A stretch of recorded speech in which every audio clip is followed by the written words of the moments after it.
Do you think you respect your partner? Does your partner respect you? Let's start with the question, what does respect even mean? Some synonyms include appreciating, holding in regard, revere, value, admire, etc. Let's go ahead with the general sense that when you respect someone, you feel that they have some worth which must be appreciated. Relationships, especially close relationships like husband-wife, are often full of disrespectful things. Disrespect can come in many forms. Here are some examples. Disrespect of intelligence. You're just too slow. Everything has to be repeated 5 times before you'll get it. Disrespect of family background.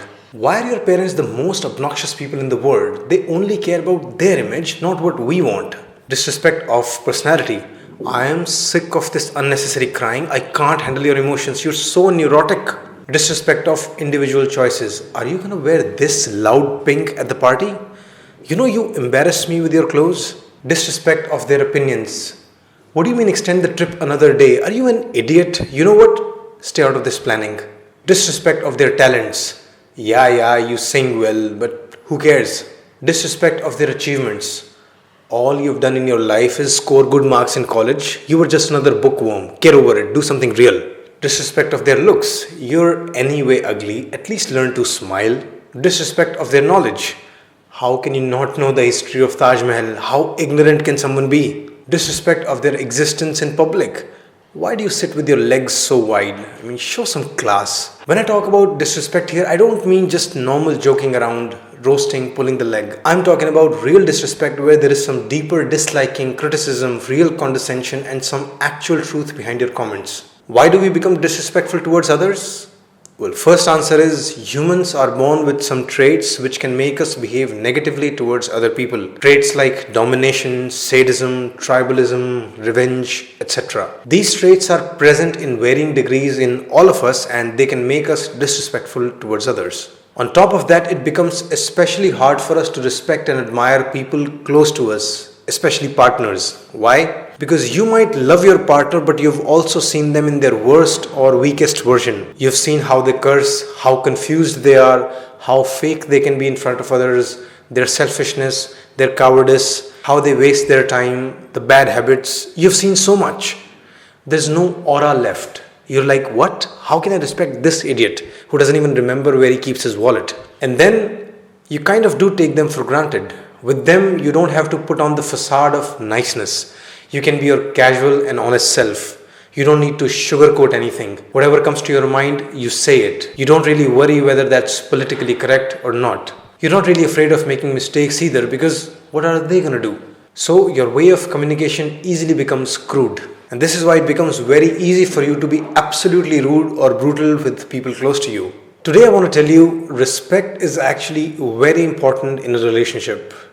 Respecting or admiring your partner can literally just save your marriage.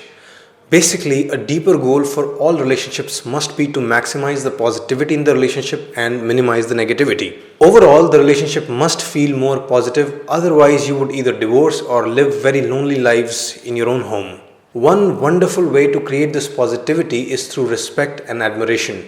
If your partner feels respected by you, admired by you, they can tolerate a lot of mistakes, outbursts, conflicts, and still feel good about the relationship. Basically, respect and admiration increase the positive bank balance of the relationship, which is fundamental to a successful relationship. Without it, you can go bankrupt very quickly.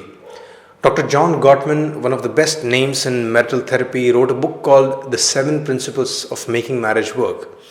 In his book, he writes, having a fundamentally positive view of your spouse and your marriage is a powerful buffer when bad times hit.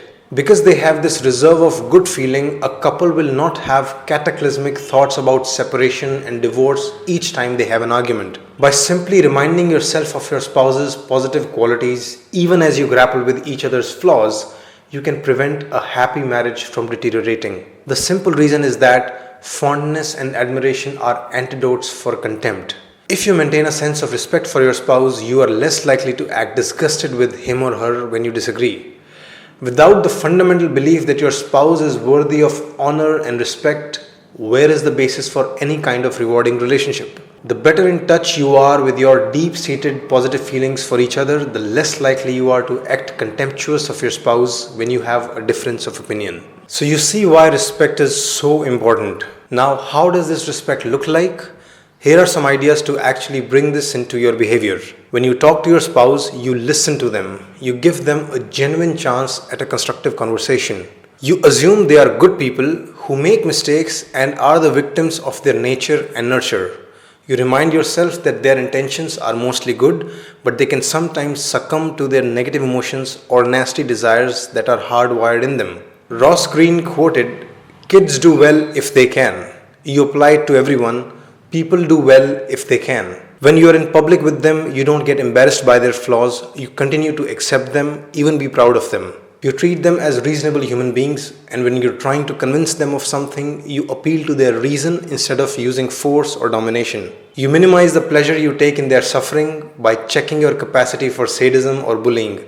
You don't joke at their expense when you clearly know they are not enjoying it. Bottom line is, when you're with them, you focus not on putting them down or seeing their negative sides. You focus on lifting them up and seeing their worth. You need to apply these ideas to every human being in your life, especially the closest ones.